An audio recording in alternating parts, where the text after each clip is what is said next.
Bismillahirrahmanirrahim. Assalamualaikum warahmatullahi wabarakatuh. Apa kabar anak-anakku sekalian? Perkenalkan, nama saya Nurdianti Astri Dewi, yang mana saya akan mengampu mata pelajaran Al-Quran Hadis Lintas Minat di kelas 10. Anak-anak, untuk materi pertama mata pelajaran Al-Quran Hadis Lintas Minat, kita akan membahas mengenai ayat tentang kebesaran dan kekuasaan Allah Subhanahu wa Ta'ala. Namun, sebelum kita menginjak kepada materi, alangkah baiknya kita awali dulu dengan membaca basmalah bersama-sama. Bismillahirrahmanirrahim. Anak-anak, Ibu harapkan kalian masih tetap semangat mengikuti pembelajaran walaupun kita belum bisa bertatap muka secara langsung karena situasi dan kondisi pandemi seperti ini ya. Semoga Allah selalu memberikan kita kesehatan dan perlindungan. Nah, anak-anak, untuk materi ayat tentang kebesaran dan kekuasaan Allah Subhanahu wa Ta'ala, adapun tujuan pembelajarannya adalah sebagai berikut. Melalui pembelajaran yang aktif dan kontekstual, peserta didik mampu menghayati kebesaran dan kekuasaan Allah, mengamalkan sikap saling menyayangi makhluk hidup sebagai wujud implementasi akan kebesaran dan kekuasaan Allah, menganalisis ayat-ayat Al-Quran tentang kebesaran dan kekuasaan Allah di alam raya, mendemonstrasikan hafalan dan terjemahan Al-Quran tentang kebesaran dan kekuasaan Allah sebagaimana yang tertuang di dalam Quran Surat An-Nahl ayat 65-70, Quran Surat Yasin ayat 38-40, Quran Surat Al-Isra ayat 12, dan Quran Surat Al-Anbiya ayat 30. Nah, kita akan pelajari satu persatu ya. Untuk yang pertama, adapun Quran Surat An-Nahl ayat 65-70 yang berbunyi Bismillahirrahmanirrahim.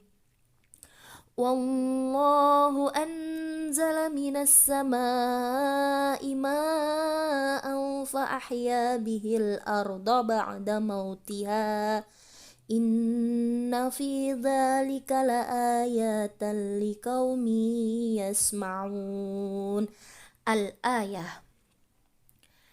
Nah, adapun kandungan surat An-Nahl ayat 65-70 itu yang pertama, penciptaannya yang ada di bumi dan langit, di mana setiap penciptaannya itu memiliki hubungan yang saling memerlukan antara satu dengan lainnya.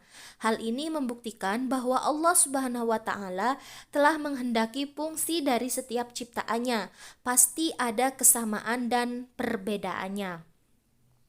Nah, kemudian yang kedua, peringatan untuk manusia agar selalu mempelajari atas segala ciptaannya. Allah Subhanahu wa Ta'ala juga menggambarkan bahwa dari dalam perut binatang ternak terdapat cairan susu yang bergizi dan menyehatkan siapa saja yang mengkonsumsinya. Padahal di sekitar perut binatang itu terdapat pula bagian yang menampung kotoran dan najis. Masya Allah ya, padahal di dalam perut binatang itu kan ada tempat kotoran. Bahkan kotoran itu kan kita ketahui bersama bahwa kotoran itu najis. Nah, tetapi walaupun di dalam perut itu juga menyimpan kotoran, tapi Allah itu menciptakan binatang itu menyimpan susu ya, yang mana susu itu bisa dikonsumsi oleh manusia. Dan kita ketahui bahwa susu dari binatang ternak itu memiliki gizi yang sangat tinggi. Itulah penciptaan Allah ya, kekuasaan Allah, Masya Allah sekali ya. Selanjutnya, dia juga menerangkan bahwa buah kurma dan anggur merupakan rezeki yang baik dan dapat pula dijadikan minuman yang memabukkan. Nah, kita sebagai manusia diberikan Allah itu akal pikiran berbeda dengan makhluk lainnya. Tujuannya untuk apa? Untuk bisa membedakan mana yang baik dan mana yang buruk. Jika kita mengkonsumsi anggur, mengolahnya dengan baik, itu akan dapat bermanfaat buat tubuh kita. Tetapi jika kita mengolahnya dengan hal yang kurang baik, justru itu akan dapat menjadikan minuman yang memabukkan, dan itu pasti dan sudah jelas ya bahwa itu diharamkan di dalam agama Islam. Nah, yang ketiga, hewan lebah diperintahkan untuk membuat sarang-sarangnya di tempat yang dihuni oleh manusia. Bahkan masing-masing dari lebah telah ditetapkan baginya rezeki dengan menghisap bunga dari pepohonan menjelang berbuah, sehingga menciptakan ragam rasa dan warna dari cairan madunya yang dapat dijadikan obat untuk berbagai penyakit manusia. Seperti itu ya, Allah itu menugaskan, sudah memberi tugas kepada seekor lebah untuk menghisap atau memberikan madu kepada pohon-pohon yang akan berbuah ya, yang nantinya pohon-pohon itu dapat dikonsumsi oleh manusia dan dapat bermanfaat untuk manusia itu sendiri. Kemudian selanjutnya yang keempat, Allah Subhanahu wa Ta'ala juga telah menyebutkan tentang kekuasaannya terhadap hamba-hambanya dengan menjadikan mereka dari tiada menjadi ada. Kemudian Dia mematikan mereka.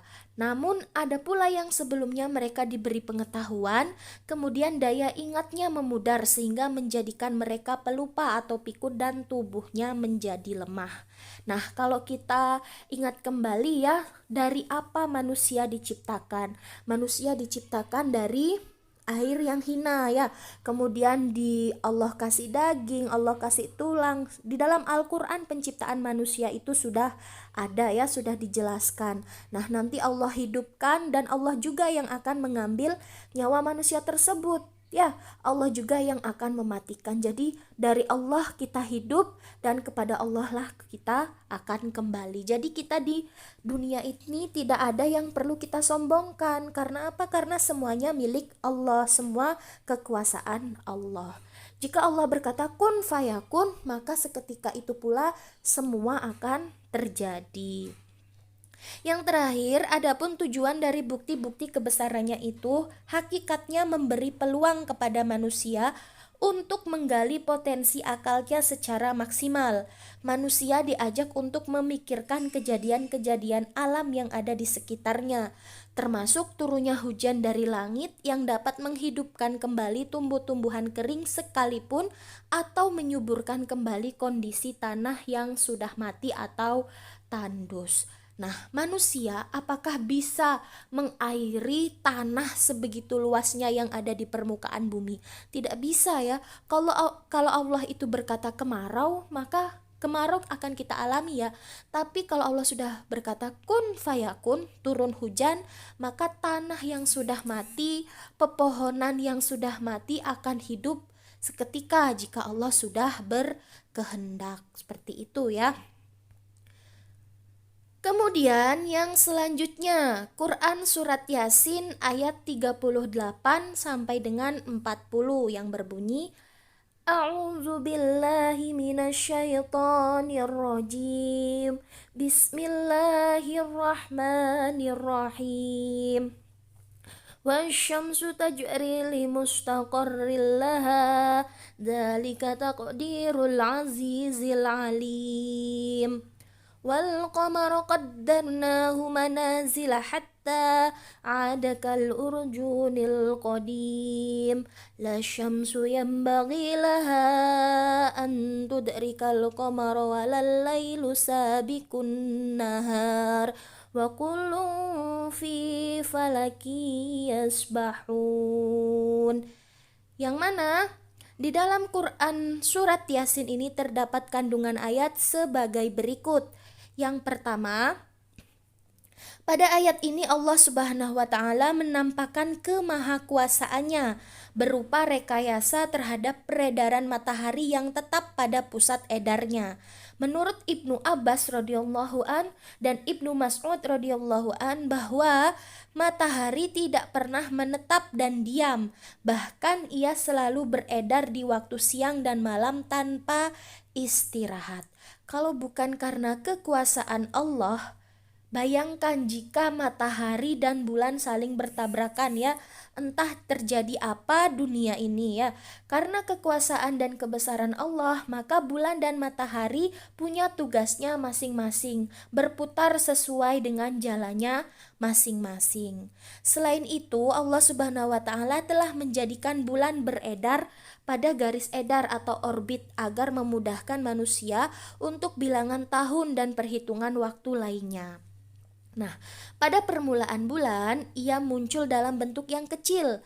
Cahayanya redup, kemudian tempat edarnya semakin tinggi dan cahaya bulan pun semakin terang hingga sempurna pada malam ke-14 untuk setiap bulannya. Nah, kemudian kembali meredup hingga malam ke-30 seperti melengkungnya tandan kurma tua yang mengering. Kalau sekarang kan sudah enak ya, sudah ada yang namanya kalender, sudah bisa menghitung melalui kalender. Kalau dulu orang-orang terdahulu kan belum ada kalender, jadi mereka itu menghitung bulan, menghitung tanggal itu menggunakan cahaya bulan ya. Jadi bulan itu awalnya cahayanya redup, kemudian pas malam ke-14 cahayanya semakin terang, bahkan terang sekali. Nah, kemudian setelah malam ke-30 akan meredup kembali ya. Nah, seperti itu seterusnya ya, berputar seperti itu.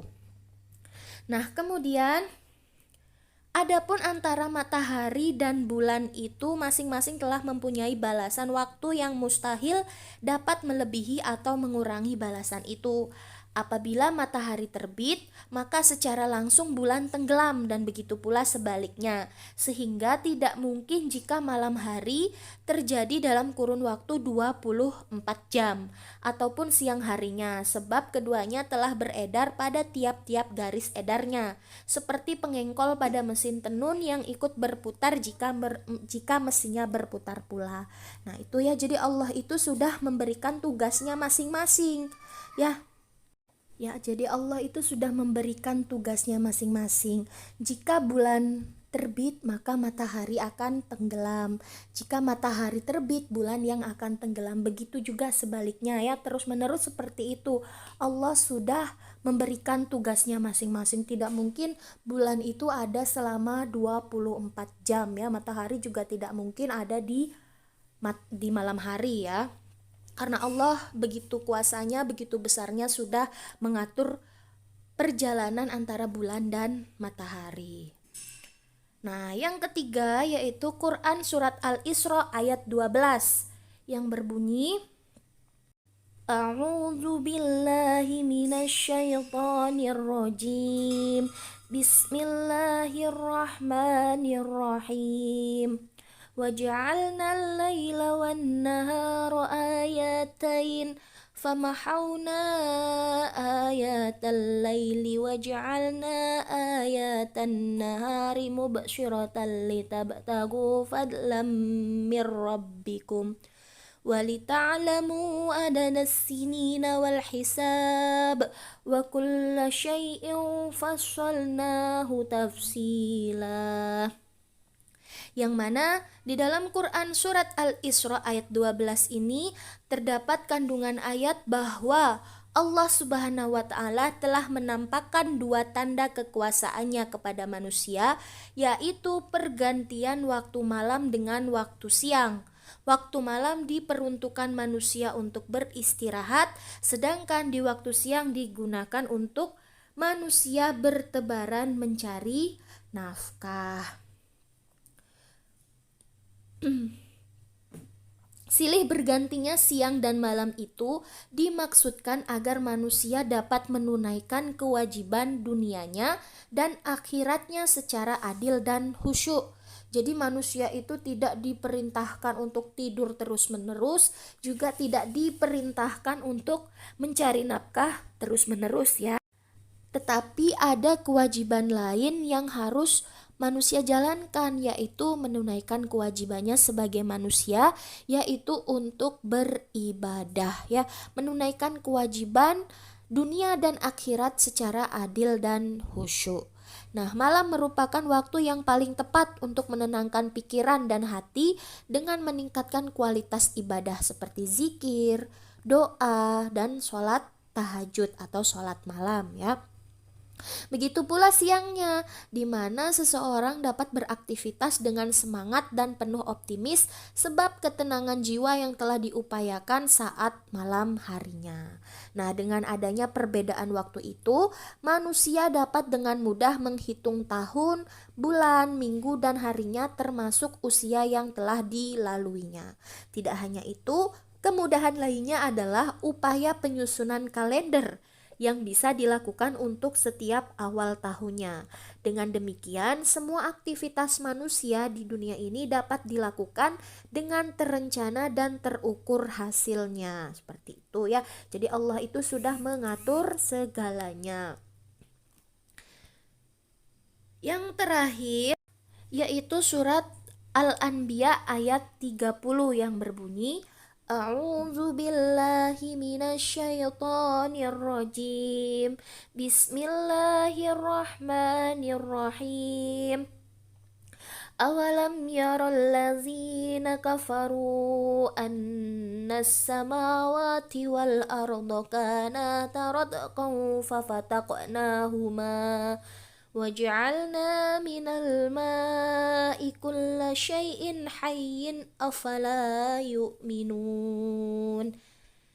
Nah, di dalam Quran surat Al-Anbiya ayat 30 ini Allah Subhanahu wa taala mengawalinya dengan mempertanyakan sikap orang-orang yang mengingkari ketuhanannya dan menyembah selain Dia, selain Allah ya.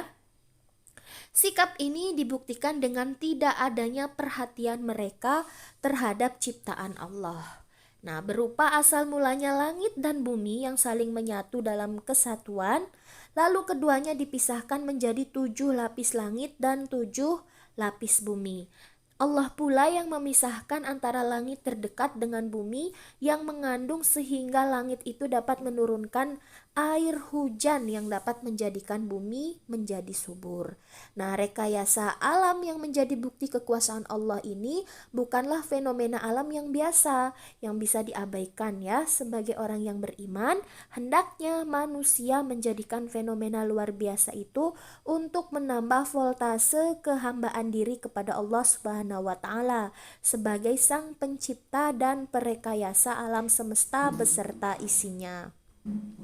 Nah, disinilah akan tampak jelas fungsi dari anugerah akal yang telah Allah sematkan kepada manusia ya, dapat tergambar apakah digunakan untuk meningkatkan kesyukuran atas nikmat Allah atau justru tidak peduli dengan kejadian-kejadian tersebut. Selain itu, jika manusia benar-benar beriman, maka dia pasti akan bersyukur terutama atas nikmat air yang berlimpah sehingga dapat melangsungkan kehidupan di dunia yang lebih baik dan lebih berkah. Seperti itu ya. Nah, cukup sekian pembahasan kita mengenai ayat-ayat yang membahas tentang kekuasaan dan kebesaran Allah Subhanahu wa taala. Nah, tugas kalian adalah coba kalian narasikan apa yang sudah saya bahas tadi mengenai kekuasaan dan kebesaran Allah. Dan kalian berikan contohnya. Kalian tulis tangan di buku tulis maksimal 1 halaman saja. Kemudian kalian foto dan kirim ke WA saya. Seperti itu ya. Nah, semoga apa yang kita pelajari hari ini bermanfaat. Saya akhiri. Wassalamualaikum warahmatullahi wabarakatuh.